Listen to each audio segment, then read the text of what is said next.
Ya, baik ya. Selamat selamat siang, Aisyah, Chandra, sama Haya. Oke, sambil nunggu yang lain dulu ya, kita coba.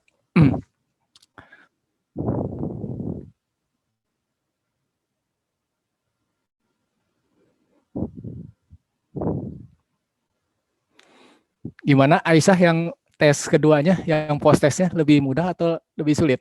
Atau sama? Gimana? Kalau yang tes, yang post tesnya ini? Tadi masih ada yang bingung Kak, karena tadi ada yang belum dijelasin yang tentang deret-deret itu. Oh iya, oke oke betul betul. Yang bor sama deret ya, oke. Nah di pertemuan ini kita mau bahas itu sampai tuntas ya, oke. Oke ya, berarti ya kita coba nanti yang tentang bor itu ya, sama deret. Nah itu sudah kumpul 5 orang, oke.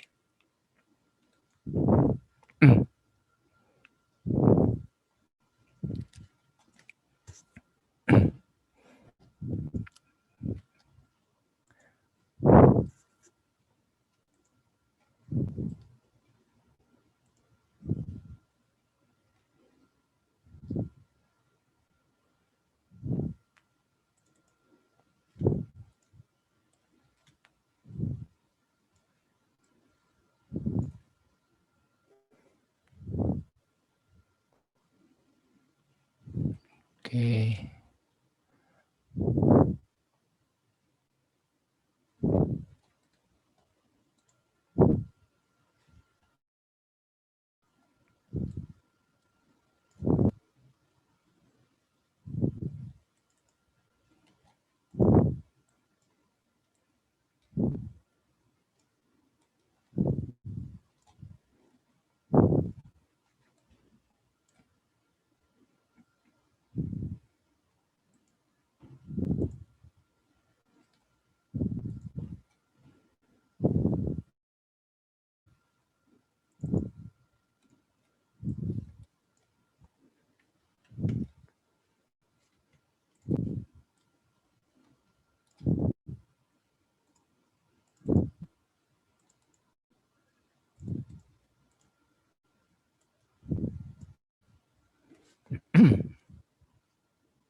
Iya, oke ya. Kita mulai.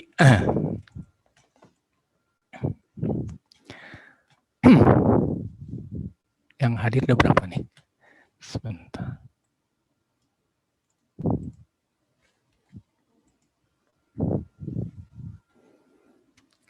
Ya, oke ya. Kita coba mulai. Ini masih yang hadir baru 6 orang. Ya, sambil nunggu yang lain dulu ya.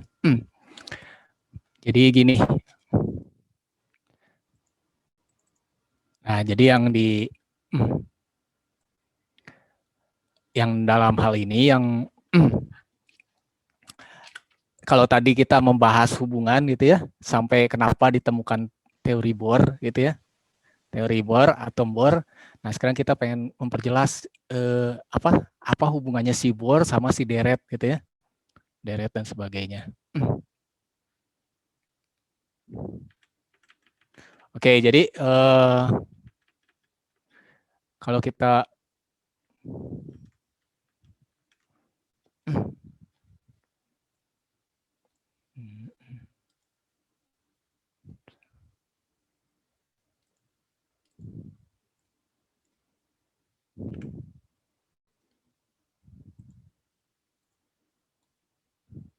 nah, kalau kita ambil kesimpulan gitu ya, yang pertama itu gini. Jadi kalau menurut si Bohr, elektron itu boleh. Nah, yang namanya elektron itu boleh bergerak tapi dalam lintasan tertentu itu ya. Nah, sebenarnya ini kata kuncinya kalau kesimpulannya seperti ini. Nah, kalau saya gambarkan kira-kira seperti ini gitu ya. Nah, ini mungkin lebih jelasnya di sini, cuman di sini saya gambarkan lagi. Di sini ini kulit ke-1 itu ya. N sama dengan 1, N sama dengan 2, N sama dengan 3, N sama dengan 4. Kalau di kimia mungkin namanya ini adalah K, L, M, N gitu ya. Ini namanya bilangan kuantum utama.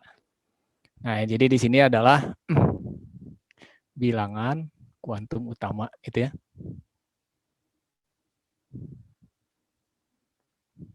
Nah, mungkin yang perlu kita pahami dulu di sini adalah bahwa yang pertama, tiap lintasan ini dia punya energi sama punya jarak tertentu. Itu ya, punya energi sama jarak tertentu. Artinya kalau di sini, ini saya namakan energi ke-1, berarti ini adalah E1. Jaraknya ini adalah R1, itu ya. Demikian juga di sini, ini E2, ini R2. Ini adalah E3, ini R3, itu ya. Terus ini adalah E4, ini R4. Jadi setiap lintasan itu si elektron itu kalau berputar itu dia punya energi. Itu ya, harus punya energi sama harus pada jarak tertentu. Nah, di sini yang penting kita ketahui adalah yang pertama, besarnya energi pertama itu ya, E1 itu ya. Ada yang nyebutnya adalah energi keadaan dasar gitu ya. Ini disebutnya sebagai keadaan dasar. Keadaan dasar itu adalah sebesar min 13,6. Tapi satuannya bukan joule ya. Hati-hati di sini adalah elektron volt. Nah, mungkin masih ingat kalau dari elektron volt dikali joule gitu ya. 1 elektron volt itu kalau jadikan joule ini sama dengan 1,6 kali 10 pangkat min 19 joule. Jadi kalau biasanya kalau untuk memudahkan angkanya dinyatakan dengan elektron volt gitu ya. Tapi nanti kalau kita misalnya mau cari panjang gelombang dan sebagainya, maka si elektron volt ini kita jadikan dengan joule. Nah, demikian juga di sini ada yang namanya R. Nah, jari-jari pertama, jari-jari atau keadaan dasar gitu ya. Nah, R-nya berapa besarnya? Oke. R di sini untuk atom hidrogen itu sekitar 0,53 angstrom gitu ya. Nah, ini sebenarnya dari hitungan ini juga ada penurunan rumusnya, ini juga ada penurunan rumusnya. Nah, tapi kita lihat untuk sementara kita ingat dulu aja, oh E1 itu adalah 13,6, di mana jari-jarinya itu adalah setengah angstrom. Gitu ya. Itu dulu yang pertama. Nah, terus yang kedua, kalau yang lainnya gimana? Nah, kalau kita tahu E1 sama R1 dan seterusnya, maka yang lainnya bisa dicari gitu ya. Hubungannya apa? Nah, yang pertama kita lihat R itu gitu ya. R2, R3, R4 itu saya namakan Rn, R ke N gitu ya. Nah, itu sebanding dengan apa? Nah, sebanding dengan kalau ini mula-mulanya ini R1, nah sebanding dengan N tapi kuadrat. Nah, ini yang penting. Jadi kalau di sini R1, maka kalau di sini itu adalah 2 kuadratnya. Atau kalau dituliskan ini adalah 4R1. Gitu ya. Jadi 4 kali 0,53 angstrom. Kalau R3-nya berapa? R3-nya adalah 9R1. Nah, tadi dikatakan kuantum itu artinya dia boleh, tapi syaratnya harus ada aturan bilangannya gitu ya. Nah, di sini N-nya adalah N kuadrat. Nah, di sini boleh, tapi syaratnya adalah 16R1. Nah, kira-kira seperti itu. Itu jari-jarinya gitu ya. Nah, kalau energinya gimana? Nah, oke, kita lihat di sini. Kalau energinya, energi ke N itu sama dengan energi 1 dibagi dengan N kuadrat. Nah, balikannya seperti ini, gitu ya. Jadi, kalau mau dihitung, gimana cara ngitungnya? Nah, biasanya saya mengingatnya gini. Kalau misalnya E1 itu sama dengan min 13,6, gitu ya, maka E2 berapa? E2 itu sama dengan min 13,6 tapi dibagi dengan 2 kuadrat. atau min 13,6 dibagi 4 gitu ya. Nah, nanti kita dapatkan ini angkanya enak. Kalau ini adalah min 13,6 elektron volt. Kalau ini angkanya adalah min 3,4 elektron volt. Gitu ya. Nah, terus kalau E3 gimana? Nah, kalau E3 berarti kita dapetin lagi nih. E3 itu sama dengan min 13,6 dibagi dengan 3 kuadrat atau dibagi 9. 13,6 dibagi 9 itu sekitar berapa? Oh, ini sekitar min 1,51 elektron volt. Gitu ya. Nah, kalau E4, misalnya E4 terakhir biasanya yang sering digunakan adalah ini. E4 itu sebenarnya adalah min 13,6 dibagi dengan 4 kuadrat. Atau 13 dibagi 16 gitu ya. Hasilnya ini adalah min 0,85. Nah, kira-kira seperti itu. Nah, jadi kalau ini lupa nggak apa-apa gitu ya. Cuman yang penting kalian tahu bahwa di sini EN itu adalah N-nya dibagi kuadratnya. Itu ya, dibagi dengan N kuadratnya. Jadi di sini yang penting ini. Jaraknya itu sebanding dengan N kuadrat. Kalau energinya sebanding dengan 1/N kuadrat. Gitu ya. Nah, jadi kalau mau diangkain berapa? Oke, kita bisa tuliskan di sini. Kalau mau dituliskan di sini, oh E-nya ini min 13,6. Min 13,6. Kalau yang ini adalah min 3,4. Kalau yang ini adalah min 1,51. Di sini adalah min 0,85 elektron volt, gitu ya. Nah, itu dulu yang kita pahami bahwa di sini yang namanya elektron, itu ya, dia energinya nggak sembarangan, mau energinya berapa aja boleh, nggak, tapi harus ada aturannya. Energinya adalah sebesar ini tadi kelipatan atau berbanding terbalik dengan N kuadrat, gitu ya. Nah, sekarang kita lihat, ini kita bisa bayangkan seperti ini. Jadi, kalau misalnya kita adalah sebuah elektron, gitu ya, kita bayangkan kita adalah sebuah elektron. Nah, kita itu akan betah di yang pertama ini. Kita akan betah di keadaan 1. Itu ya, si elektron itu akan betah di keadaan 1. Nah, dia boleh nggak disuruh pindah? Bisa aja dia pindah ke lintasan kedua, bisa pindah ke lintasan ketiga, pindah lintasan keempat, tapi dia akan balik lagi ke lintasan ke-1. Itu ya. Jadi caranya gimana? Nah, yang kita perlu ketahui adalah di sini energi 1 itu lebih kecil dibandingkan dengan energi 2, gitu ya. Kita lihat energi 1 minus 13, yang ini minus 34. Berarti yang lebih besar itu E2 ya. Jadi kalau digambarkan di sini, kalau urutannya E4 itu lebih besar dibandingkan dengan E3. E3 lebih besar dibandingkan dengan E2. E2 lebih besar dari E1, gitu ya. Nah, jadi kita lihat energi yang paling kecil itu adalah E1. Di sini energinya dia yang paling kecil, sebesar min 13,6. Sampai di sini energinya makin besar, makin besar. Ini kita bayangkan kalau misalnya kita lari keliling lapangan, gitu ya. Keliling lapangan itu artinya ketika lintasannya kecil, kita kelilingnya gampang, gitu ya. Energinya yang kita butuhkan sedikit. Tapi kalau lintasannya makin gede, nah kita butuh energi yang lebih besar. Semakin gede lagi, energinya lebih besar, gitu ya. Nah, ini bisa kita bayangkan kita lagi enak-enak lari di sini, gitu ya, di lintasan ke-1. Nah, suruh pindah ke lintasan kedua. Ya, apa yang kita dapat, yang perlu kita lakukan? Maka kita akan menyerap energi. Nah, kita harus menyerap energi dulu atau dapat tambahan energi. Nah, kalau dapat tambahan energi, maka kita bisa pindah ke 2, gitu ya. Kalau energinya besar, bisa kita pindah ke 3, bisa ke 4, dan seterusnya, gitu ya. Jadi kalau digambarkan ini sebagai ini ke sini bisa, ke sini bisa, tergantung kita menyerap energinya berapa, gitu ya. Jadi energi yang kita serap itu berapa. Nah, kalau energinya cukup besar, maka kita bisa ke 4, bahkan bisa terlepas dari si atom, gitu ya. Nah, sekarang kita lihat proses kebalikannya.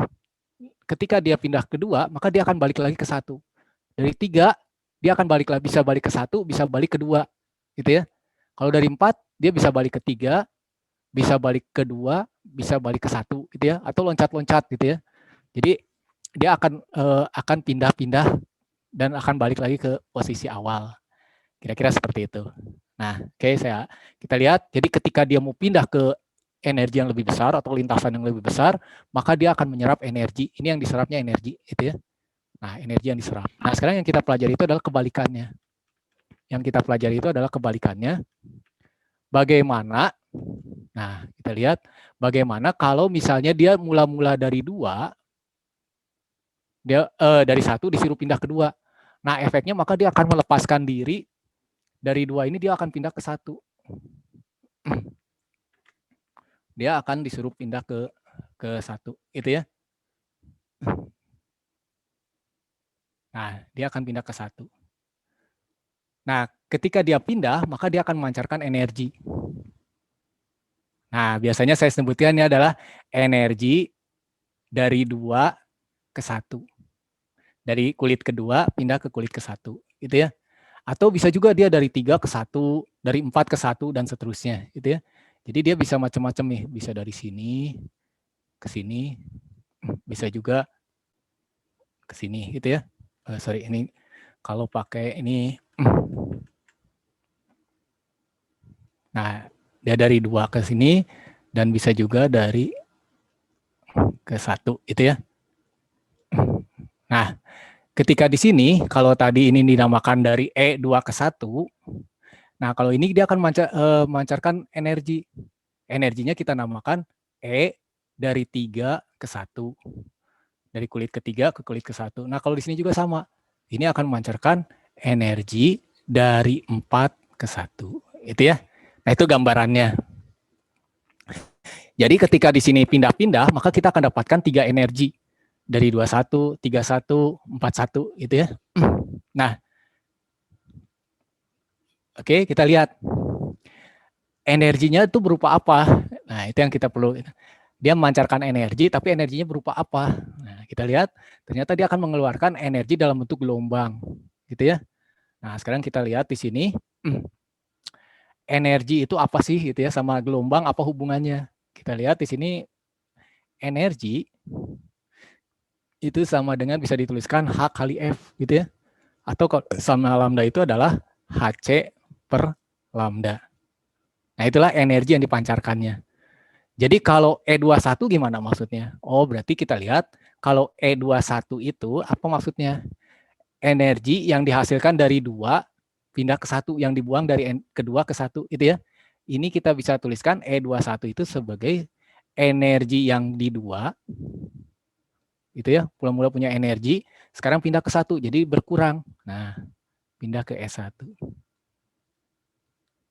Misalnya gini lah, misalnya kalau analoginya ya, misalnya jika E1 itu sama dengan 4, nah E2 sama dengan 9, nah, maka berapakah E2 ke 1? E2 ke 1 itu berarti energi kedua, si 9 ini kita kurangi dengan 4, gitu ya. Ini analoginya, maka akan kita dapatkan, oh maka E2 ke 1 itu sama dengan 9 dikurangi 4. Oh, sama dengan 5. Maka dia akan memancarkan energi sebesar 5. Gitu ya. Nah, ini kira-kira analogi aja gitu ya. Jadi, kita bayangkan energinya itu E21 itu adalah energi yang dipancarkannya dari 2 ke 1. Ini akan sama dengan, nah, HC per lambda. HC per lambda itu gimana? HC per, nah dia memancarkan energi dalam bentuk gelombang. Nah, gelombangnya namanya adalah lambda 21. Itu ya. Jadi kalau 21 berarti lambdanya adalah lambda 21. Demikian juga kalau E31. Nah, E31 gimana? Ya berarti dari E3 dikurangi E1, itu selisihnya itu akan sama dengan HC per lambda 31 dan seterusnya gitu ya. Nah, ada lagi misalnya, sorry, sebentar saya tuliskan. E41 gitu ya.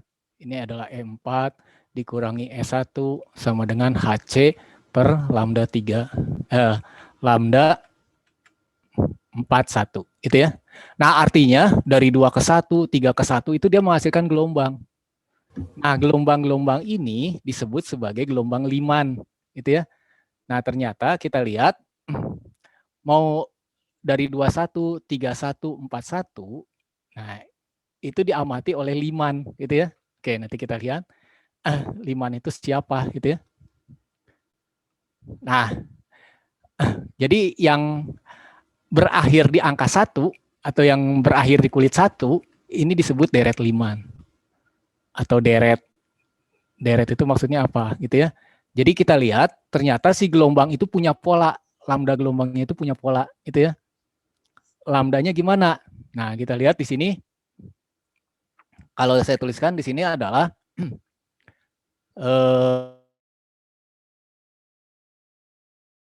polanya itu adalah H kali C dibagi lambda. Nah, gitu ya. Sama dengan delta E. Nah, kita lihat di sini.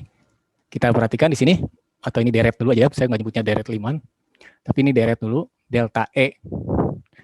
Jadi kalau 21, maka selisih antara 2 dan 1. Itu ya. Atau di sini bisa dituliskan sebesar delta E. Saya ambil contoh. Misalnya ini adalah kalau ini 21, kalau ini adalah 21, maka ini adalah delta E 21. Itu ya. Ini adalah E2 dikurangi E1. Nah, E2 itu apa? E2 dikurangi E1.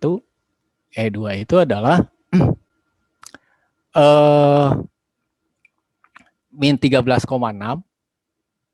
Nah, min 13,6 dibagi dengan 2 kuadrat atau N-nya 2 itu ya, kalau saya tuliskan nih. Atau dituliskan di sini adalah N. Nah, N akhir. N awal. Jadi awalnya di 2. Jadi kita kenalan di sini saya namakan ada N gitu ya. Ada NF, ada NI. Nah, ada NF, ada NI. NF itu apa? Berarti ini awal. F itu final, berarti akhir. N akhir. Kalau NI itu adalah N awal. Nah, kayak misalnya 21 ini artinya awalnya di 2, akhirnya di 1. Awalnya di 2, akhirnya di 1. Itu ya. Berarti ini kita dapatkan di sini sama dengan N awal. N awal NI. Saya tuliskan di sini adalah NI. Gitu ya. NI. Nah, kita lihat E dengan N itu dikuadratin gitu ya. Kita lihat E itu sebanding dengan N kuadrat. Dikurangi. Nah, min 13,6. Nah, ini kita lihat 1. Yang ke 1 itu berarti awalnya gitu ya. Jadi di sini finishnya, berakhirnya di finishnya itu di angka 1. Jadi dari 2 ke 1, 3 ke 1, 4 ke 1, semua finishnya di 1. Berarti ini adalah NF kuadrat. Nah, gitu ya. Nah, sebenarnya ini bisa kita sedikit variasikan. Jadi akan kita dapatkan HC per lambda 21 misalnya gitu ya. Ini akan sama dengan 13,6. 13,6. Ini kita lihat ini jadi plus gitu ya. Berarti akan kita dapatkan 1 per NF kuadrat. Itu ya, ini jadi plus, min kali min jadi plus, dikurangi 1 per NI kuadrat. Nah, I itu awal, ini akhir. Finish itu akhir, itu ya. 13,6, berarti lambda sudah 1. Nah, kira-kira seperti ini. Jadi kita lihat ada finish sama awal, ada akhir sama awal, gitu ya. Nah, kalau kita lebih sederhanakan, maka akan kita dapatkan, ini bisa saya tuliskan sebagai seperlambda. Nah, seperlambda, ini bisa dituliskan 13,6. Kontrol 13,6 elektron volt, gitu ya. Dibagi dengan H kali C, ini pindah ruas, gitu ya. Akan kita dapatkan dari 1 NF kuadrat dikurangi dengan 1 NI kuadrat. Nah, kalau gini kita bingung hitungnya, maka ini kita anggap sebagai suatu tetapan. Nah, inilah yang disebut tetapan Rydberg. Tetapan Rydberg gitu ya. Rydberg. Besarnya berapa? Ini sekitar 1,09 kali 10 pangkat 7. Gitu ya, tapi biasanya nanti di soal dikasih tahu. Nah, jadi kita lihat di sini kalau kita bisa buat ternyata si deret ini semua pada umumnya akan membentuk pola itu ya, pola untuk mencari lambdanya. Lambdanya itu adalah kalau saya tuliskan 1 lambda. Nah, itu ya, sama dengan suatu tetapan R dikalikan dengan 1/n finish, n akhirnya kuadrat dikurangi 1/n awal kuadrat. Nah, inilah bentuk deret sebenarnya, gitu ya. Inilah rumus deret itu sebenarnya semuanya seperti ini. Kalau lambda itu apa? Ini lambda dari awal ke akhir, I ke F. Misalnya tadi dari 2 ke 1, awalnya di 2 pindah ke 1, dari 3 pindah ke 1, 4 pindah ke 1, itu ya. Kita dapatkan inilah rumus untuk mencari deretnya. Kalau dikotakin, saya tuliskan seperti ini. Mudah-mudahan jadi kotak. Wah, nggak jadi kotak.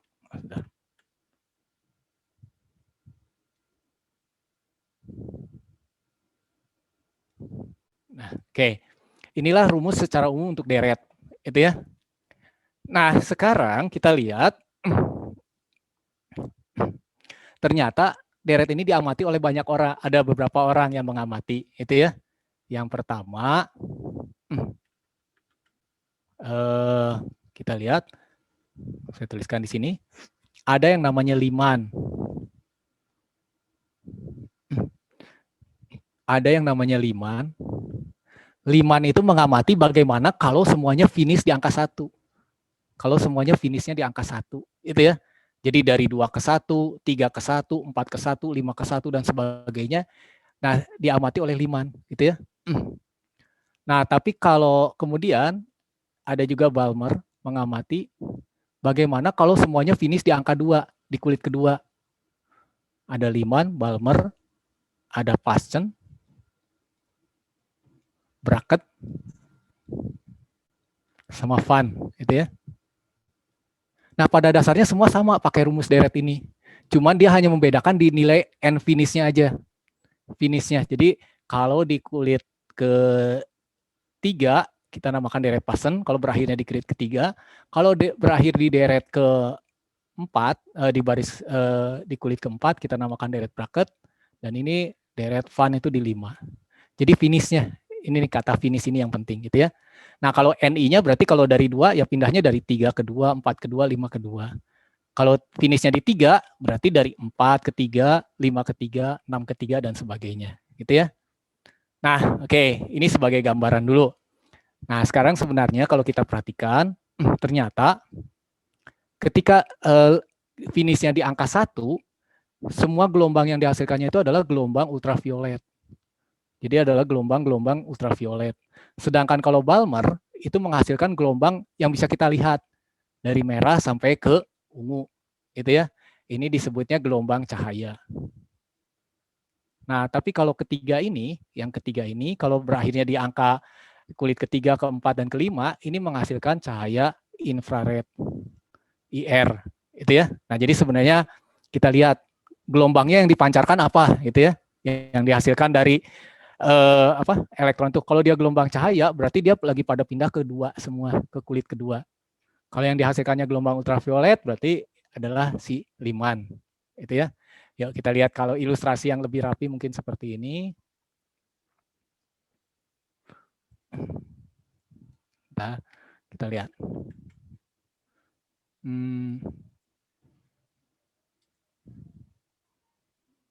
Nah, ini mungkin lebih jelasnya seperti ini ya kalau gambarannya.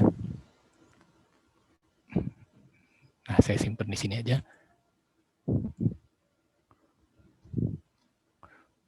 Nah, kalau kita perhatikan seperti ini. Jadi si elektron itu senangnya di kulit ke-1. Ini saya coret-coret aja. Si elektron itu senangnya di kulit ke-1, itu ya. Nah, dia bisa pindah dari 2 ke 1, dari 2 ke 1, 3 ke 1, 4 ke 1, 5 ke 1, dan seterusnya, gitu ya. Nah, kalau semua yang berakhir di angka 1, ternyata dia akan memancarkan gelombang 122, 103, 97, 95, dan 94. Nah, ini adalah gelombang-gelombang ultraviolet. Masih ingat tentang gelombang ultraviolet, gelombang cahaya, itu ya. Jadi, supaya saya ingatkan aja gitu ya. Jadi kalau merah, ini saya biasanya tulisnya ini adalah me, ji, ku, hi, bi, ni, yu, itu ya. Merah itu adalah 750 nanometer, sedangkan ungu itu adalah 350 nanometer. Nah, ini patokannya, gitu ya. Nah, ternyata kita dapatin gelombangnya itu adalah 122, 103, 97, 95, 94. Itu gelombang apa? Nah, ternyata gelombangnya lebih kecil dari 350. Berarti gelombangnya itu yang ada di sini. Nah, inilah gelombang ultraviolet. Kesananya adalah ultraviolet. Tapi kalau kita lebih besar dari 750, maka kita dapatkan gelombangnya apa? Gelombangnya adalah gelombang infrared. Nah, coba kita lihat. Kalau yang pindahnya yang berakhir di angka 1, itu semuanya adalah gelombang ultraviolet. Tapi kalau yang pindahnya ke gelombang kedua, kedua atau ke kulit kedua, nah kita dapatkan angkanya itu 656, 486, 43. Ini adalah gelombang yang bisa kita lihat. Merah, jingga, kuning, ungu, dan sebagainya. Nah, kalau ini deretnya si Lyman, ini si Balmer. Nah, kalau yang ketiga itu si Paschen. Nanti yang keempat namanya si Brackett, yang kelima namanya si Van, itu ya. Nah, itu dulu gambarannya kira-kira. Ada yang mau ditanyakan dulu nggak? Sampai sini. Ya, kira-kira ada yang mau ditanyakan dulu nggak?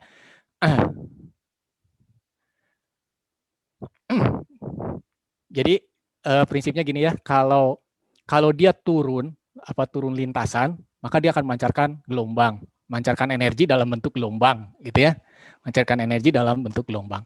Nah, panjang gelombangnya bisa kita ukur, bisa kita hitung panjang gelombangnya.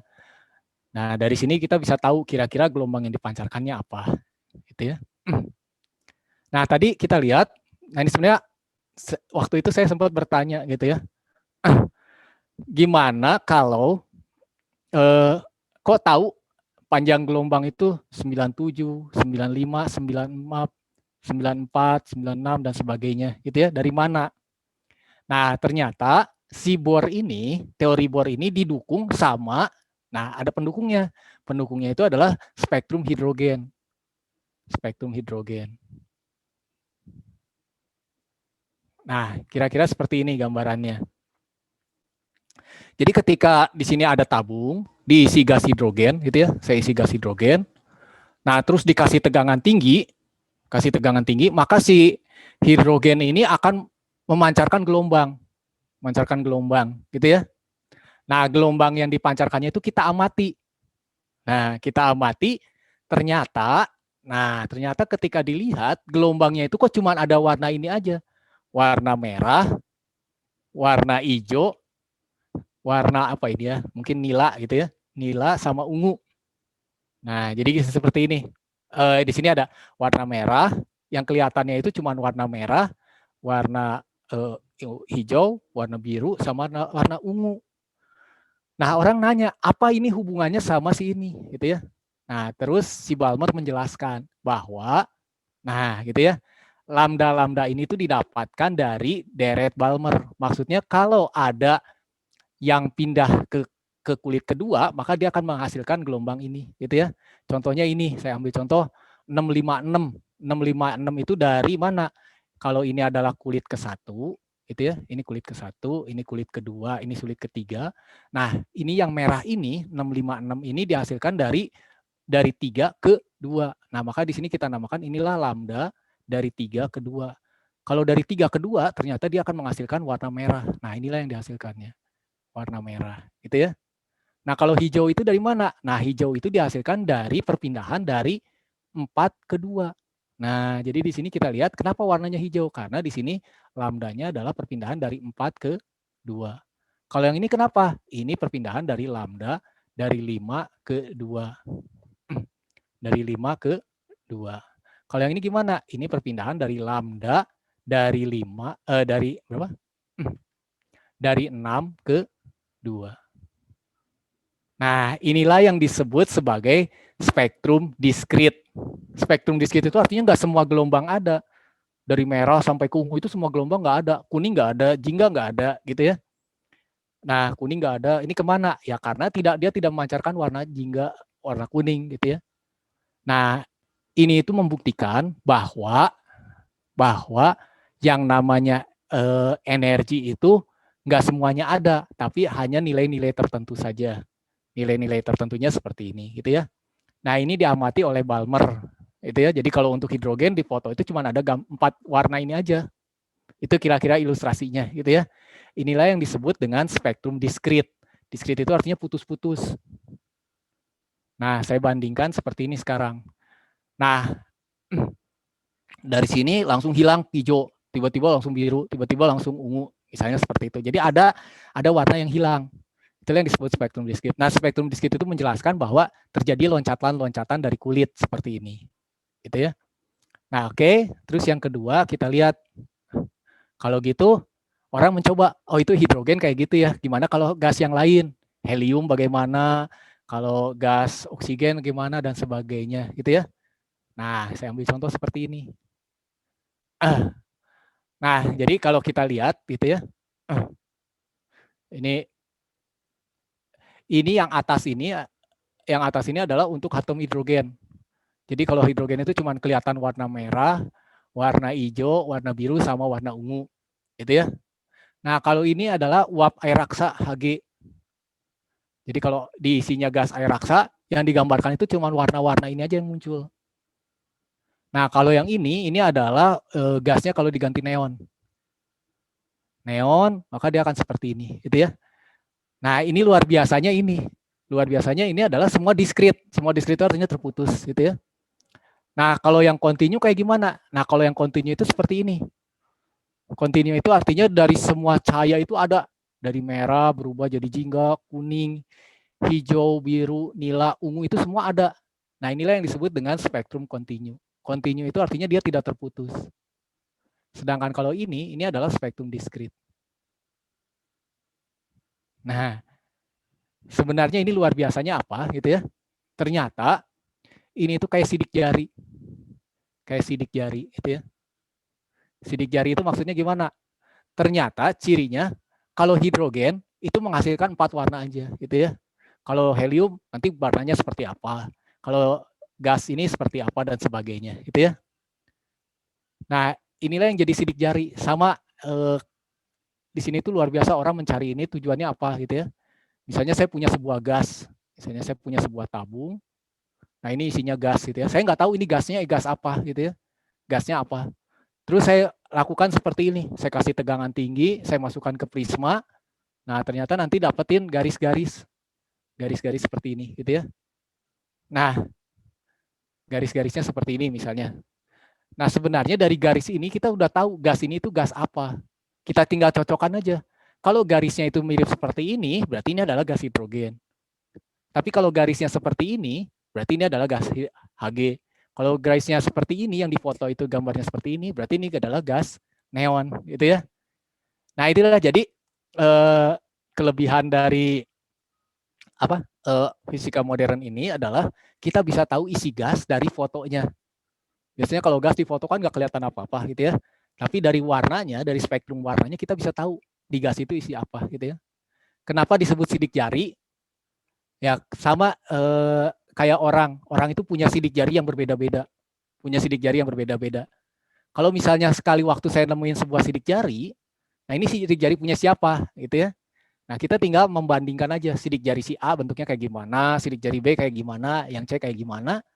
Nah, nanti dari situlah kita tahu sidik jarinya si gas tersebut itu apa, atau si orang itu yang mana, gitu ya. Nah, itulah kira-kira spektrum atom itu kira-kira seperti ini. Nah, oke, saya belum kehitungan dulu ya. Cuman ini basicnya yang penting itu adalah seperti ini dulu.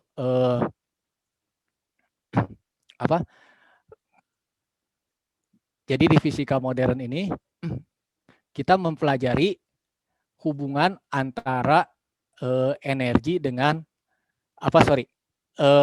lintasan dengan energi, gitu ya. Kalau saya gambarkan lintasan sama energi itu tadi bentuknya seperti ini. Ini saya kotakin dulu ya, biar nggak lupa.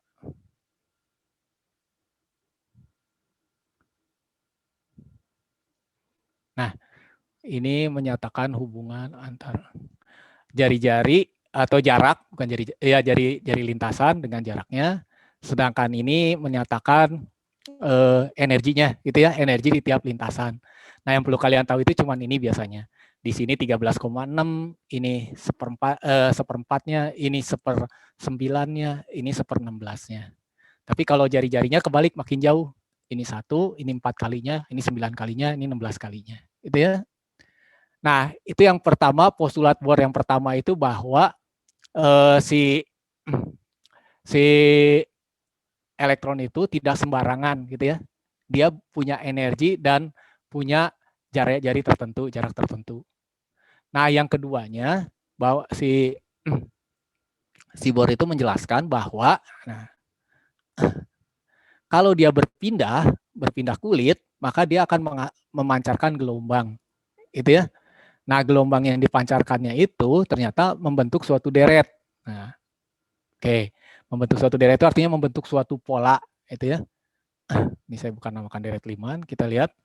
Ini hanya sebagai contoh bagaimana menghitung deret dari 2 ke 1, itu ya. Saya ambil contoh dari 2 ke 1 itu artinya selisih dari 2 ke 1, E2 min E1. Nah, seperti ini.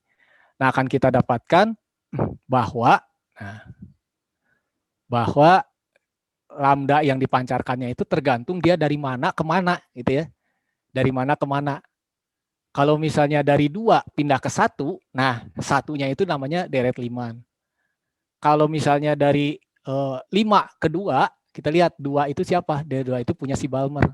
Si Balmer itu berarti finishnya di 2, finishnya di 2, awalnya bisa dari 3, bisa dari 4, bisa dari 5.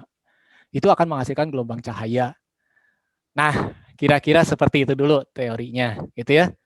Ini baru teorinya. Oke, kalau ini nanti akan soalnya jadi lebih mudah kalau kita tahu basicnya dari sini. Ya, oke, silakan kalau ada yang mau ditanyakan dulu sebelum kita ngebahas ke soal. Ya, ada yang mau ditanyakan? Coba. Bentar ya, saya minum dulu.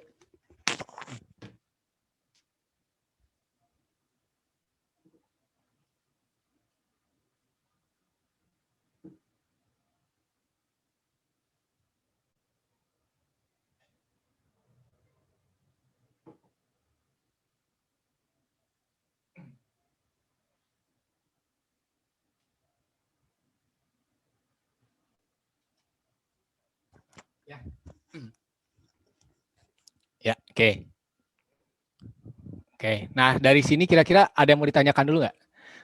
Sebelum kita ke soal ya. Oke, mau Dila, mau Dila. Ada yang mau ditanyakan nggak? Belum ada, Kak. Oke ya, mudah-mudahan ini bisa dipahami dulu ya. Kita coba ke soal sekarang. Ya, kalau ada yang masih belum ngerti silakan ditanyakan aja ya. Yuk, kita coba sekarang ke soal pretest nih. Kita lihat ya. Tadi itu apa yang tadi yang pretest ya. Pretest seperti ini. Oke, momentum reguler kelemahannya. Nah, saya ambil contoh yang ini yang tadi, energi total sebuah atom hidrogen pada keadaan dasar. Keadaan dasar itu berarti di N sama dengan 1 itu ya. Ini sebesar 13,6. Ya, saya melihat semua jawabnya benar gitu ya. Berarti udah paham bahwa di keadaan dasar ini semuanya 1. Ini tentang foton. Nah, kita lihat di sini. Garis-garis spektrum Balmer terbentuk bila elektron berpindah dari. Nah, kita lihat di sini. Oh, ini Balmer, Pak. Nah, kalau Balmer itu berarti yang berpindah ke semua di kedua itu akan menjadi deret Balmer. Nah, maka di sini teorinya dari berapapun yang penting masuk kedua, itu ya. Berarti dari 3, 4, 5, 6 kedua itu adalah deret Balmer. Kira-kira itu dulu ya, saya cari yang gampang-gampang dulu. Kita lihat dulu. Spektrum atom hidrogen yang berada pada spektrum campak adalah, nah tadi cahaya, tadi yang kalau saya gambarkan, mana ya yang saya gambarkan ini, cahaya tampak, nah ini, cahaya tampak ini semua akan mengarah ke deretnya si Balmer, inilah cahaya tampak gitu ya. Jadi kalau di foto itu kelihatan kalau cahaya bisa difoto itu ya. Nah kalau dia pindah ke 1, dia memancarkan ultraviolet, cuman fotonya beda. Itu ya. Karena ini plat fotografi itu cuma bisa melihat cahaya aja. Jadi yang berakhir di kulit kedua itu kita namakan deret Balmer. Itu ya. Ya, oke, sekarang kita lihat lagi soal berikutnya. jari-jari lintasan. Nah ini, jari lintasan elektron dalam suatu atom, jari-jarinya itu bagaimana? Ya kita lihat sebanding dengan kuadrat bilangan kuantum. Nah, mungkin kita lihat sebanding dengan kuadrat bilangan kuantum itu maksudnya gimana? Ya tadi kita lihat di sini. Nah, jari-jarinya itu sebanding dengan bilangan kuantum tapi dikuadratin. N kuadrat R1 gitu ya. Jadi sebanding dengan kuadratnya. Jadi boleh 2 kuadrat, 3 kuadrat, 4 kuadrat boleh. Itulah R-nya. Gitu ya. Jadi dia sebanding dengan kuadratnya. Nah, itu hati-hati di sininya juga. Demikian juga energi itu sebanding dengan N-nya, tapi berbanding terbalik ya. Berbanding terbalik dengan N kuadrat. Oke, kita lihat ini bisa kita kerjakan. Nah, ini coba kita mencoba mulai ke ini tadi sebenarnya saya udah jelasin ya. Nanti saya coba ulangin lagi. Oke. Dari pengamatan Rutherford. Oke ya. Saya mau cari yang soal-soal yang berhubungan dengan Bohr, itu ya. Kita lihat dulu. Spektrum atom merupakan spektrum yang berupa garis dengan warna tertentu. Hal ini menurut Niels Bohr terjadi karena, oke, kita lihat ya.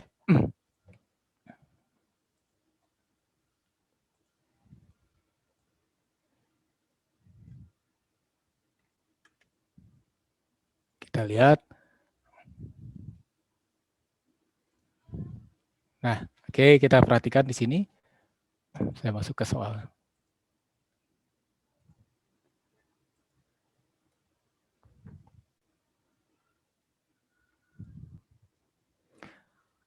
Ya, kenapa?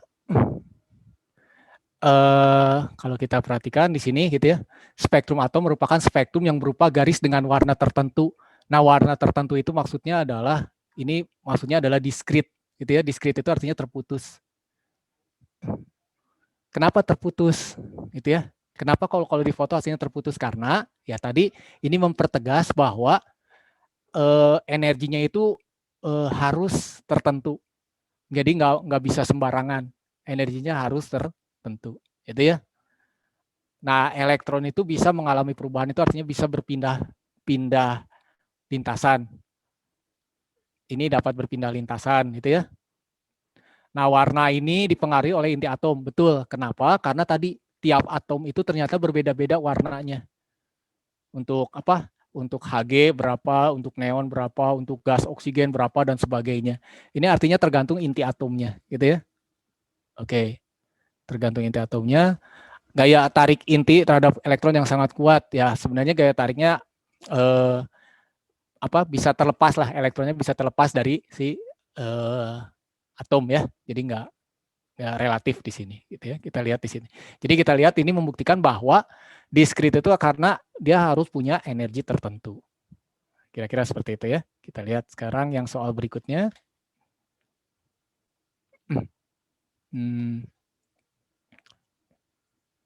Soal berikutnya, nah ini soal. Nah ini saya ambil contoh yang paling gampang dulu. Kita lihat. Sebuah atom. Nah,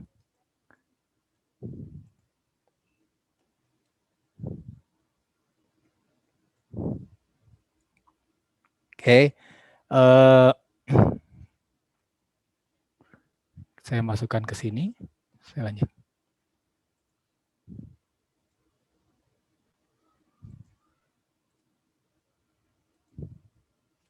Bentar ya. Saya coba memindahkan soal ini. Kecilin dulu aja.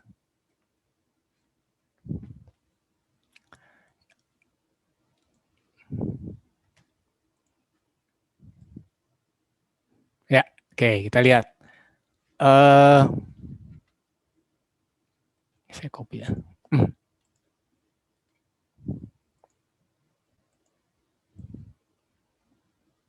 Nah, kita lihat sebuah atom, nah, berada dalam keadaan dasar menyerap foton sehingga tereksitasi ke 3. Energi foton tersebut berada sebesar, oke, nah ingat yang tadi itu ya. Ini saya gambarkan biasanya seperti ini gitu ya. Ini N sama dengan 1, N sama dengan 2, N sama dengan 3 gitu ya. Keadaan dasar itu berarti N-nya sama dengan 1. Menyerap sehingga ke N sama dengan 3. Jadi kita lihat si elektron itu sebenarnya dia berpindah dari sini sampai ke dari 1 ke 3. Nah, misalnya seperti ini gitu ya. Nah, ketika dia pindah, dia harus nyerap energi karena di sini butuh energi lebih besar. Nah, maka dia menyerap energi. Berapa energi yang diserapnya? Nah, berapa energi yang diserapnya gitu ya. Saya namakan ini adalah energi dari 1 ke 3. Nah, berapakah energi dari 1 ke 3? Itu ya. Oke, kita dapatkan di sini, maka energi 1 ke 3 itu berarti sama dengan energi 1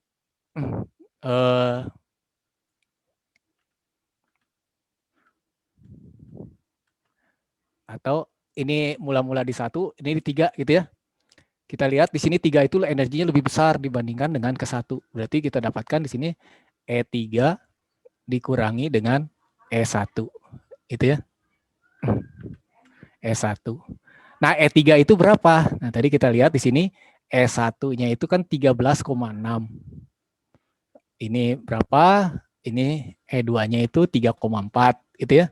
3,4, sedangkan ini adalah E3-nya itu adalah kalau lupa 13,6 bagi 9 gitu ya. Ini adalah 1,51. Berarti kita dapatkan berapa E13-nya? Nah, berarti kita lihat E3 itu adalah ini minus semua ya. Hati-hati di sini tandanya minus. Di sini minus. Minus itu artinya menunjukkan bahwa dia masih terikat sama elektron. Di sini adalah minus 1,51. Nah, itu adalah E3-nya dikurangi E1. E1 itu artinya apa? E1-nya sebesar minus 13,6. Minus 13,6. Itu ya. Jadi kita dapatkan minus 1,51 ditambah 13,6, maka kita dapatkan hasilnya adalah 10,2. Nah, ini plus. Plus itu artinya si elektron itu mendapat tambahan energi. Kalau minus, kalau ini saya balikin dari 3 ke 1, maka ini jadi minus. Minus itu artinya dia melepas elektron. Gitu ya. 10 ke 2, maka dia melepas elektron. Kira-kira seperti itu gambarannya. Nah, sekarang kalau misalnya ditanya panjang gelombangnya gimana, gitu ya. Oke, kita lihat di sini. Soal berikutnya. Oke. Soal berikutnya adalah tentang deret ini. Saya ambil.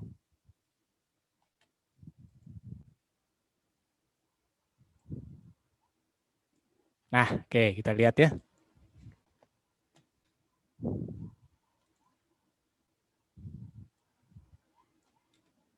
Oke, kita perhatikan.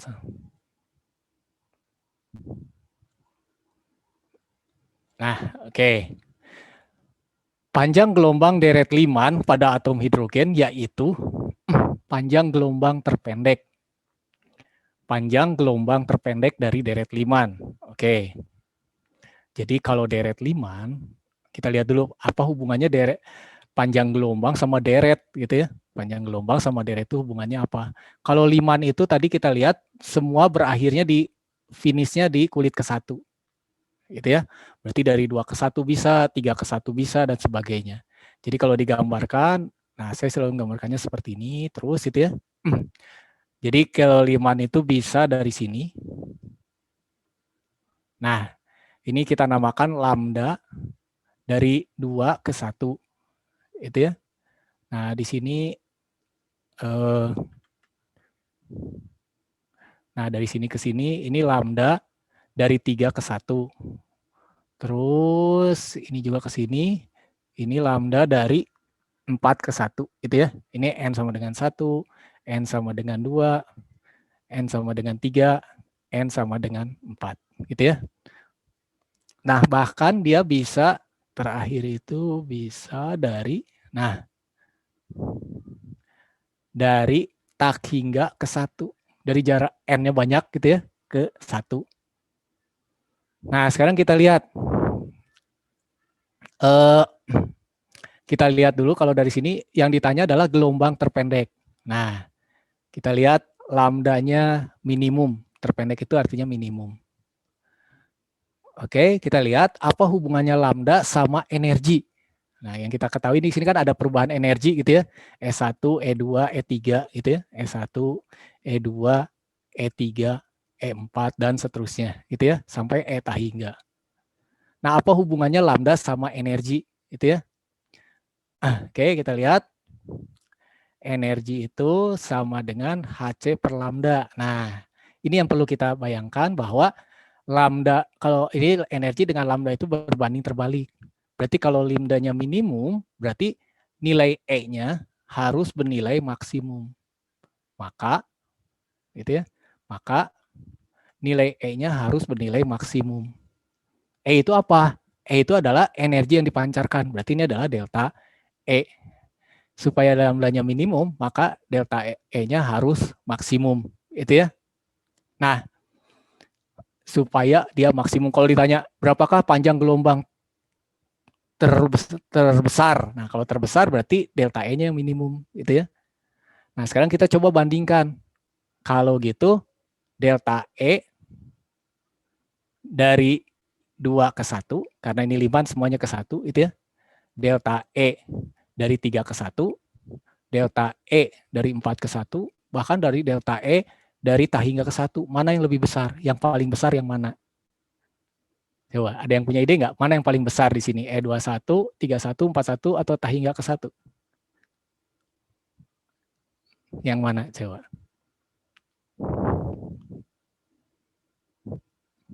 Ya? Ada yang punya ide gimana? Dari mana ke mana yang paling gede energinya? Ya, kita lihat di sini sekarang. Ini sengaja saya coba ingat-ingat lagi gitu ya. Di sini min 13,6. Sorry. Ya, di sini min 13. Kok ini kok jadi gini? Bentar. Yang dari 2 ke 1, Mbak.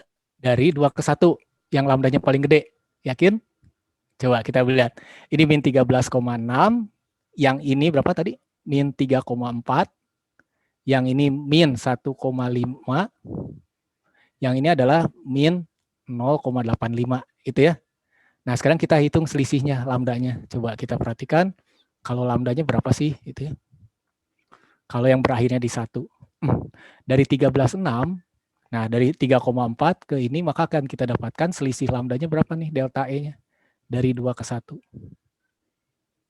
Dari 2 ke 1. Berarti min 34, min 13,6. Itu ya.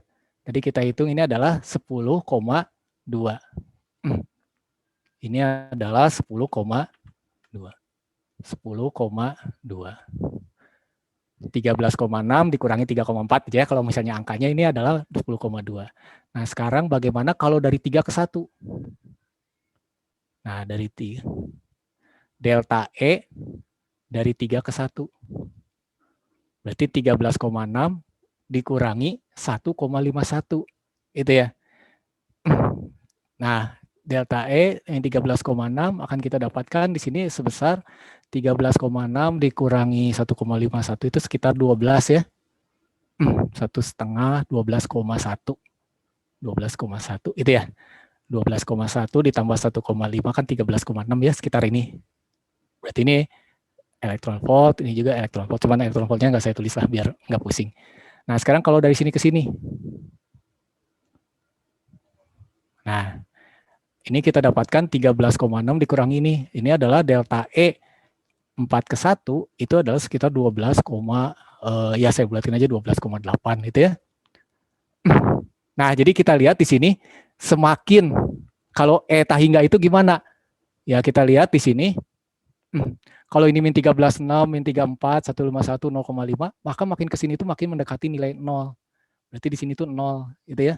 Sebenarnya eta hingga itu dia sudah lepas dari elektron, dari atom. Kalau dia lepas dari elektron berarti energinya 0, gitu ya. Nah, maka di sini kita dapatkan dari 1 ke sini, nah dari tah hingga ke sini itu sebesar delta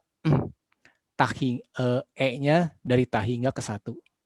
Itu sebesar 13,6 karena di sini jadi 0 itu ya. Karena ini jangkanya jadi 0. Nah, ini jadi angka 0 berarti ini 13,6. Nah, artinya apa? Berarti kita lihat energinya itu semakin besar kalau dia dari makin jauh semakin besar, itu ya. Nah, oke. Berarti kita dapatkan inilah yang disebut dengan E maksimumnya, gitu ya. Nah, dari tah hingga ke sini itulah yang disebut dengan E maksimumnya karena ini akan yang nilainya paling besar. Kalau ini E21 ini adalah delta E yang paling kecil. Delta E yang paling kecil. Itu ya. Tapi kalau yang ini adalah delta E yang paling besar. Ini delta E yang paling maksimum. Nah, sebenarnya ngebayanginnya ke situ itu ya. Jadi kalau kita tahu maka ininya menjadi lebih kecil. Nah, sekarang kita perhatikan di sini. Kalau lambda minimum berarti delta E-nya harus maksimum. Oh, kalau maksimum itu berarti dari tah hingga ke 1. Nah, oke, kalau dari tah hingga ke 1 berarti panjang gelombangnya gimana? Oke, kita lihat aja deret. Nah, liman itu karena ke 1 ya. Oke, kita lihat deret itu kan 1/, lambda sama dengan suatu tetapan dikalikan dengan, nah, dikurangi 1/. Nah, ini adalah finishnya di mana, dikurangi awalnya di mana. Finish sama inisial itu awalnya gitu ya. Berarti kita lihat, supaya lambdanya minimum, nah, supaya lambdanya minimum, maka, nah kita lihat, kalau si liman, finishnya semua di angka 1. 1 kuadrat. Nah, supaya dia minimum, maka dia harus berasal dari E maksimum. E maksimum itu berasal dari jarak yang jauh, tah hingga, itu ya. 1 dikurangi tah hingga, atau dari tah hingga ke 1. Nah, ini tah hingga kuadrat. Oke, 1 dibagi tah hingga itu hasilnya adalah 0, itu ya. 1 dibagi bilangan yang besar sekali, hasilnya adalah 0. Nah, dari sini kita bisa ngambil kesimpulan bahwa, oh berarti 1/, lambda minimumnya itu sama dengan 1/1 dikalikan R atau R, gitu ya. Atau kalau dibalikin sekarang, lambda minimumnya itu sama dengan 1/R.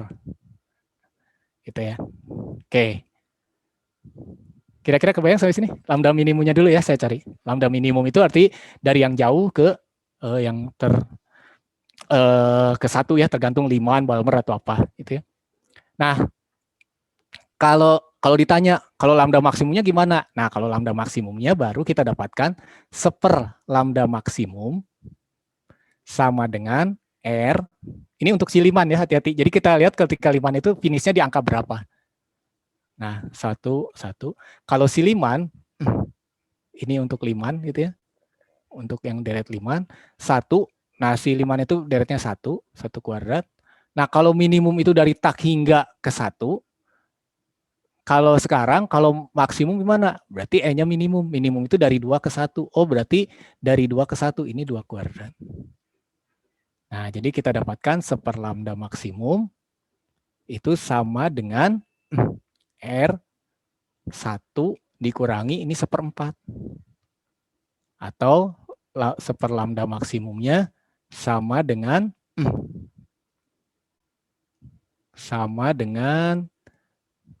ini. R dikurangi 1/4 berarti 3/4 R, gitu ya. 3/4 R. Nah, maka kita dapatkan lambda maksimumnya itu sama dengan, tinggal ganti posisi aja gitu ya, 4/3 R. Ini untuk yang liman ya. Nanti kalau kalian cari yang Balmer berapa minimum maksimumnya, tinggal ganti aja angka finishnya. 2. Kalau 2 berarti ini 2 ke 3. Kalau ini yang finishnya di 3 berarti 3 ke 4. Dari 4 ke 3 gitu ya. Nah, kalau minimumnya kebalikannya, semua di tah hingga. Ya, oke, coba kita lihat dulu. Saya perkecil dulu. Nah, jadi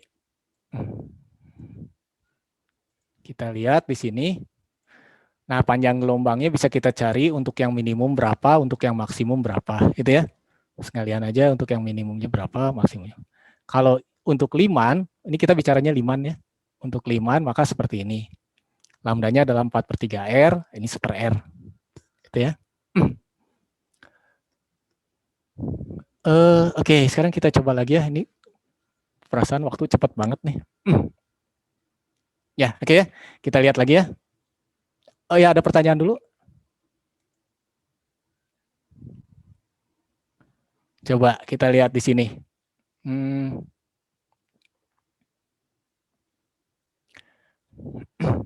Saya ambil contoh yang ini ya. Soal berikutnya.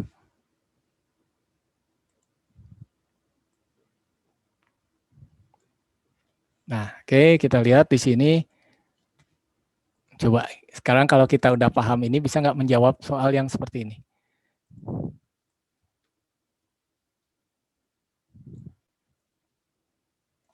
Ya, oke. Kita lihat ya, cara ngerjainnya seperti apa. Kita lihat di sini.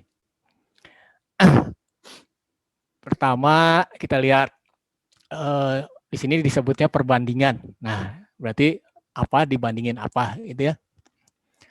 Nah, kita perhatikan di sini. Perbandingan panjang gelombang deret liman maksimum. Nah, dengan panjang gelombang maksimum deret Balmer adalah ya, oke. Coba kita lihat. Masih ingat tadi kalau siliman, nah kalau siliman itu akan kita dapatkan 1/lambda maksimumnya. Nah, kita lihat dulu sama dengan suatu konstanta.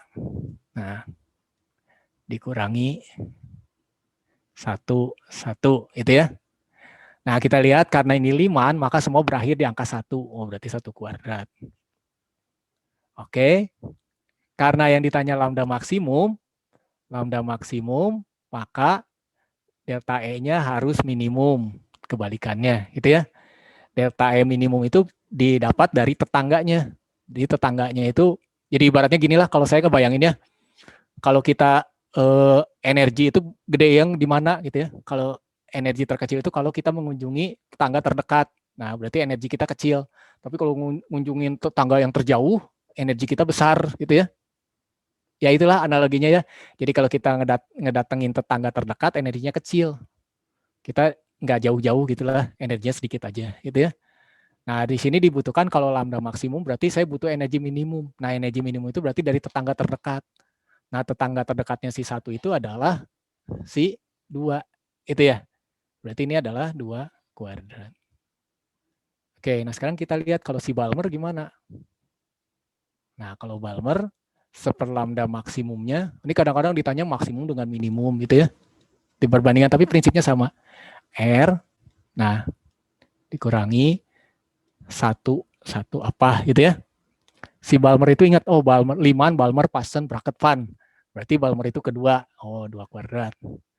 Nah, lambda maksimum itu energinya minimum. Energi minimum itu kalau kita datang ke tetangga terdekat, berarti ini 3/2. Nah, nanti dibandingin gitu ya. Dibandingin berapa sih hasilnya gitu ya. Kalau ini kan kita dapatin R dikalikan dengan 1 dikurangi 1/4 itu 3/4 gitu ya. 3/4. Sedangkan ini 1/4 dikurangi 1/9. 1/4 dikurangi 1/9. 1/4 dikurangi 1/9 berarti ini 5/36 gitu ya. 5/36. Panjang gelombang maksimumnya. Oh, berarti ini juga kita dapatkan R dikalikan dengan 5/36. Nah, oke. Tinggal kita bandingin aja sekarang. Oh, kalau kita bandingkan hasilnya berapa gitu ya. Cuman ini hati-hati berbandingnya terbalik gitu ya. Kalau si lambdanya maksimumnya si Liman, gitu ya. Kalau ini saya tuliskan Liman. Ini saya hapus dulu aja. Nah, kalau kita dapatkan kalau untuk yang Liman, akan kita dapatkan lambda maksimumnya itu sama dengan lambda maksimumnya adalah 4/3R. 4/3R. Nah, kalau si Balmer, lambda maksimumnya berapa? Sama dengan 36/5R. 36/5R. Itu ya. Nah, udah tinggal bandingin nih. Sekarang kita bandinginnya gimana? Supaya ini bisa jadi perbandingan. 436 R-nya kita coret. Ini kita bandingkan ya. Nah, berarti kita dapatkan hasilnya adalah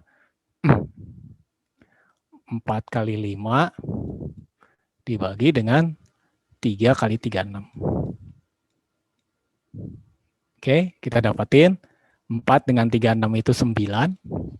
5, 3 kali 9 ini adalah 5/27.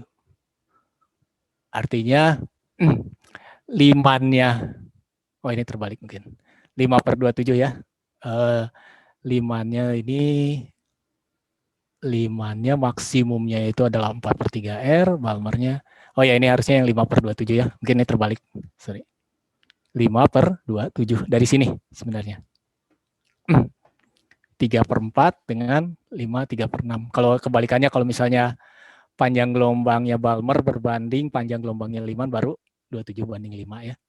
Nah, konsepnya dari sini sebenarnya. Dari perbandingan ini jarak terdekat minimumnya berapa. Ya, oke. Ada yang ditanyakan dulu nggak sampai sini?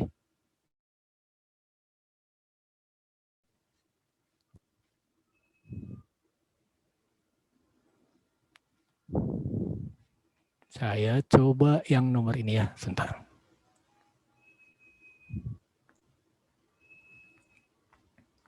Nah, ini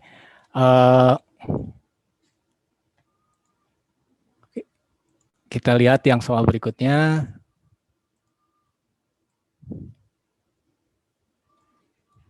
Nah, ini sebenarnya cuma perbandingan aja gitu ya. Kita perhatikan di sini. Menurut teori atom Bohr, jika jari-jari di N sama dengan 2 adalah 0,212, maka jari-jari di orbit keempat sebesar, nah, tadi kita lihat jari-jari itu kan, jari-jari itu R ke N itu sebanding dengan N kuadrat gitu ya, N kuadrat R1. Berarti kalau misalnya di sini jari-jari N-nya N2, N sama dengan 2, maka akan kita dapatkan jari-jari kedua itu sama dengan 4 kalinya R1. Gitu ya. Kalau sekarang kalau jari-jarinya 4, N sama dengan 4, maka kita dapatkan R4 itu sama dengan 4, berarti kita dapatkan 4 dikuadratin adalah 16R1. Itu ya. Oke, nah sekarang kalau dibandingkan, maka akan kita dapatkan R2 berbanding R4 itu berapa? R2 berbanding R4 itu adalah, kalau di ini adalah 4, ini adalah 16, ini adalah 1/4 gitu ya. Kita lihat ini kan dibagi 4, ini jadi 1, ini dibagi 4 jadi 4. R2, berarti si 4 itu 4 kali lebih panjang dari R2. Nah, kalau R2-nya 0,212, maka jari-jari di sininya, maka akan kita dapatkan, ya selanjutnya tinggal perbandingan itu ya. Kita dapatkan kalau di sininya adalah, atau saya tuliskan di sini, R4 itu sama dengan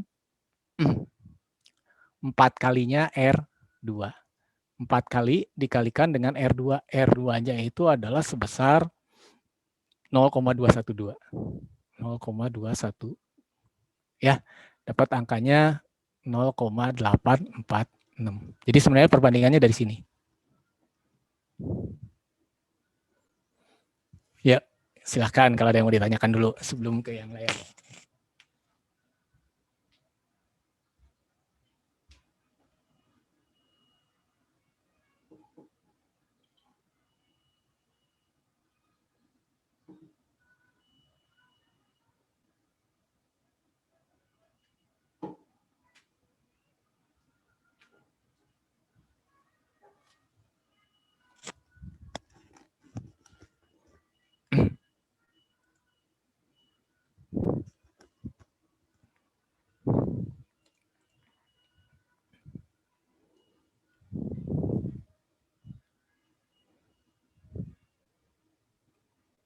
Nah, eh,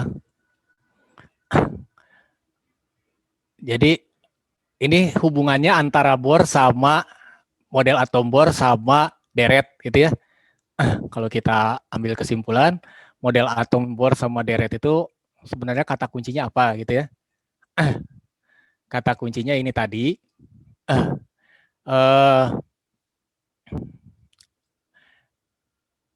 jari-jari sama ininya harus kuantum kuadrat. Sebanding kuadrat itu kalau dengan jari-jari, tapi kalau dengan energi dia berbanding kuadrat terbalik gitu ya, terbalik kuadrat, berbanding terbalik kuadrat, n kuadratnya. Oke, itu yang pertama. Terus yang kedua, ketika dia pindah lintasan, dia akan memancarkan gelombang atau memancarkan lambda. Nah, lambdanya itu dalam bentuk deret, gitu ya. Ini penurunannya. Tadi kita dapetin deretnya seperti ini, gitu ya. Nah, terus deret ini dipelajari oleh Lyman, Balmer, dan ini sebenarnya sama, semua berpacu berhubungan dengan rumus ini, cuman hanya mengganti saja. Kalau si Lyman itu semua pindah ke satu, kalau si Balmer dari tetangganya pindah ke dua, kalau si Paschen dari tetangganya pindah ke tiga, pindah ke empat, dan sebagainya. Nah, sebenarnya kata kuncinya itu aja.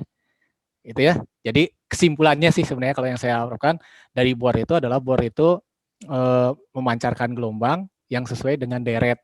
Nah, deretnya seperti itu. Nanti paling ditanya perbandingannya.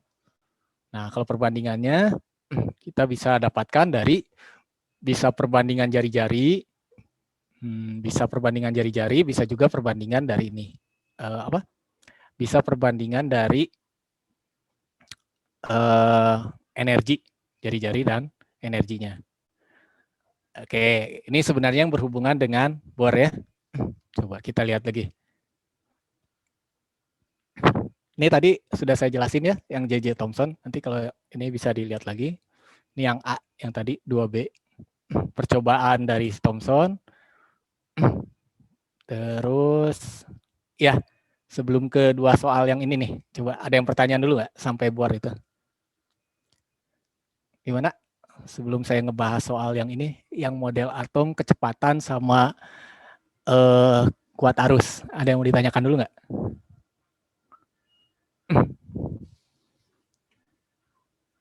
Ya, kalau nggak ditanya kayaknya tambah pusing nih, atau gimana?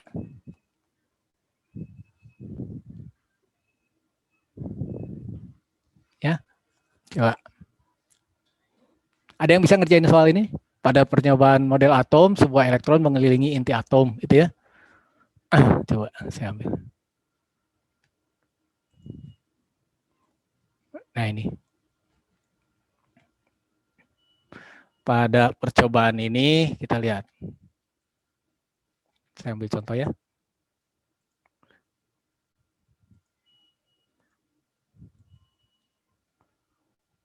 Ini mau udah tadi.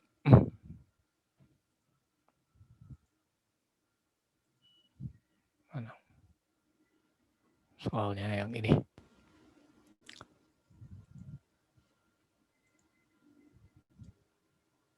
Nah,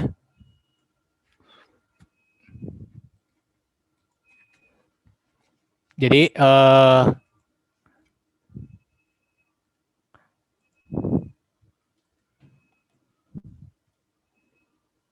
nah saya sedikit kasih clue-nya dulu ya ini. Kelajuan elektron tersebut berapa gitu ya.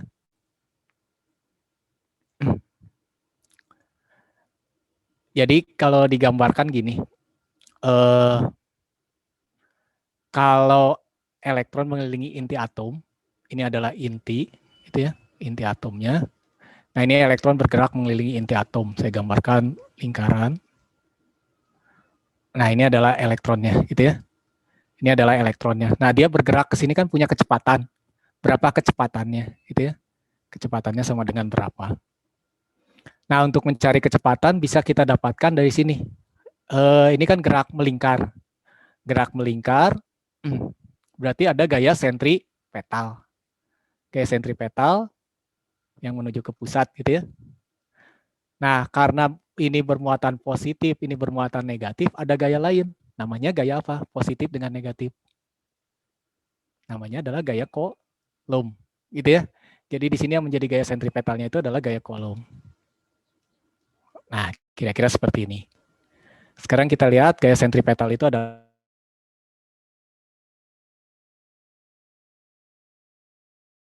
mv kuadrat dibagi r, itu ya, Q dibagi dengan r kuadrat.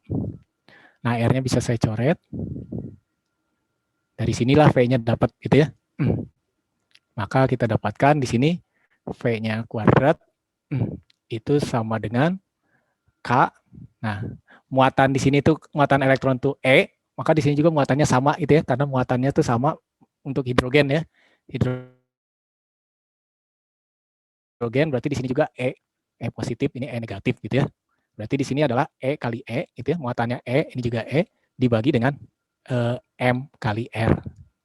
Itu ya. Atau V-nya itu sama dengan E akar dari K dibagi MR. Nah, K ini apa gitu ya? Coba ingat-ingat kembali. K itu adalah tetapan listrik ya. 9 kali 10 pangkat 9. Terus E-nya kalian tahu muatan elektron 1,6 kali 10 pangkat min 19. M-nya itu massa elektron. Massa elektron 9 kali 10 pangkat min 31. R-nya itu adalah, nah ini jari-jarinya. R-nya itu diketahui 5,3 kali 10 pangkat min 11. Gitu ya. Nah ini tinggal kalian latihan hitung kira-kira berapa hasilnya. Gitu ya. Kalau kalian hitung ini hasilnya adalah yang 2,19. Oke, nah terus yang kedua, soal terakhir dulu, saya habisin tanggung ini buat habisin soalnya ya. Nah yang ini, sebuah elektron mengelilingi kelit atom dengan kelajuan V. Nah, ini prinsipnya sama, itu ya. Saya ambil contoh. Oke, soalnya saya...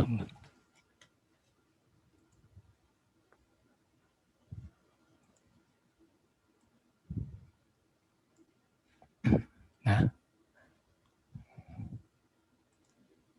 oke, di sini kita lihat.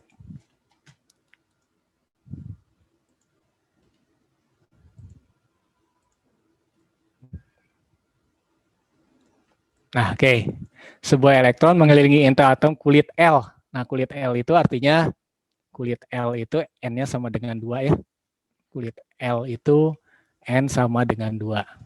Kuat arus pada orbit tersebut. Jadi, kalau misalnya ini inti atom, elektron itu bergerak mengelilingi atom. Nah, muatan yang bergerak itu menghasilkan arus. I itu sama dengan muatan dibagi waktu, itu ya definisinya. I itu adalah muatan dibagi waktu. Nah, waktu putarnya itu adalah periodanya. T-nya sama dengan berapa? Ya, T-nya itu adalah 2VR keliling lingkaran atau keliling lingkaran dibagi dengan kecepatannya. Gitu ya. Keliling lingkaran dibagi dengan kecepatannya. Keliling lingkaran itu adalah 2VR dibagi dengan V. Gitu ya. Jadi kita dapatkan di sini sama dengan Q dibagi dengan 2VR dikalikan dengan V. Nah, kira-kira seperti itu. Tadi kita di awal sudah dapetin bahwa V-nya itu sama dengan E akar K per MR. Gitu ya. Lihat yang belakangnya tadi. Kita lihat E itu sama dengan K bagi MR. Maka kalau kita ganti di sini, kan kita dapatkan Q per 2VR dikalikan dengan E akar K per MR. Gitu ya. Q dikalikan E. Nah, di sini muatannya sama, muatan elektron, berarti Q dikalikan E itu adalah E kuadrat, gitu ya, E kuadrat dibagi dengan 2V, ini adalah akar K M R pangkat 3. Nah, cuman hati-hati di sini. Ini kalau R di sini jangan pakai yang ini, gitu ya, karena di sini adalah kulit ke L. Kulit ke L itu artinya R ketiga. R kedua. R kedua itu sama dengan apa? R kedua itu adalah N kuadrat dari R1, gitu ya. Atau sama dengan di sini N kuadratnya itu adalah 2 kuadrat. 2 kuadrat dikalikan dengan R1. Jadi kalau dituliskan di sini sama dengan E kuadrat per 2V akar dari, nah K dibagi dengan M. Nah ini kita dapatkan 4R1 gitu ya. 4R1 tapi pangkat 3. Nah ini hati-hati di sini. Maka kita dapatkan E kuadrat per 2V. 4 dipangkatin 3 itu adalah 16. 4 dipangkatin 3 itu 64. 64 diakarin adalah 8. Nah jadi nanti di sini kalikan 8 gitu ya. Akar dari K per M R1 pangkat 3. Nah ini jadi 8-nya itu 16. Oke ya, itu kalau ini sebagai latihan aja, kalau yang berhubungan dengan ini. Tapi maknanya sih saya mengharapkan yang ini aja yang kalian tahu di awal itu yang berhubungan dengan bor, yang berhubungan dengan bor ini kalian jangan sampai lupa itu ya. Mana sih yang di sini? Bentar. Nah, ini kata kuncinya sih sebenarnya di sini. Nah, ini kata kuncinya sebenarnya di sini gitu ya. Yang lain itu soalnya variasinya aja. Variasi-variasinya aja. Tapi pada prinsipnya ya kalian tahu ini. Keadaan dasar dan sebagainya gitu ya. Keadaan dasar sama deret gitu ya. Kenapa bisa ada deret gitu ya? Karena tadi ada yang namanya diskrit. Gimana? Tambah pusing atau gimana nih? Ada yang mau ditanyakan dulu nggak sebelum kita akhiri? Ya, silahkan kalau ada yang mau ditanyakan ya. Ini memang semakin ke sini kita butuh konsep, butuh yang kuat gitu ya. Jadi ya secara perlahan-lahan lah gitu ya, nggak bisa langsung kalian kuasai konsepnya seperti apa gitu ya. Tapi prinsip utamanya kalian kenal. Ya, ada yang ditanyakan dulu sebelum kita break?